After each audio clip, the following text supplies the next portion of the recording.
Okay, welcome to the third part of the series. Here we're just going to do some warm-ups from a seated position. Typically a fairly higher height on your seat. As you get more comfortable, we'll be adjusting the seat height lower and lower for this. I'm just warming up here, just doing some get-ups from a seated position, getting blood flow to the thighs, using my hands for support as I stand up and sit down. We can then take the hands away and start getting those movement patterns into our brain without using our hands for support. So after you've done a few reps of those, half a dozen, we're going to start moving to a single leg. So here, I'm using my hands again for support as I get up and sit down, but focusing on the one leg, standing up, getting to a standing position and sitting down. I'm focusing on that knee, tracking over the middle toe, both when I stand up and as I sit down. I'm not letting it cave in or out. Here I am on my arthritis side, and you can see there's a lot more instability as I'm standing up. And this means a bit of a weakness in the stabilizer muscles for that joint and that side. Now I'm going to take my hands away and repeat. So I'm not using my hands to push off.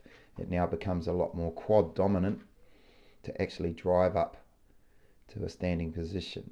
Holding in that standing position, it's also a good little bit of work for the brain and the stabilizer muscles to work together to find balance. Now I move to my arthritis side, and you'll notice there's a lot more instability. This shows that my side of arthritis is a lot weaker, which is a protection mechanism. This is where we need to find imbalances and work them. I'm now going to place my foot on the opposite knee, just to shift my center of gravity as I have a little more weight in front of me and off to the side. Again, I'm going to start with my hands to support getting up and sitting down, tracking that knee over the toe, constantly thinking that every time I sit up. Same thing on the other side, finding balance at the top and then sitting down. So you can do between 3 to 5 reps here on each leg in each of these positions. And here I'm just showing how we can start from a high seat height. Here I've got the plyo box at its maximum height.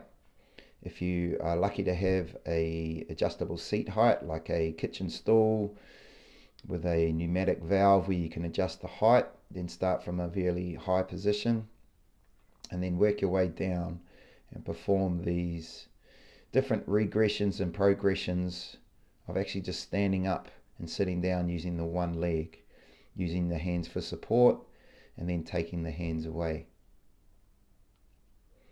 Eventually working to a lower seat height, getting down to a full 90 degrees. This will help with your stabilizer muscles to help strengthen your weaknesses showing up thanks to arthritis and immobility.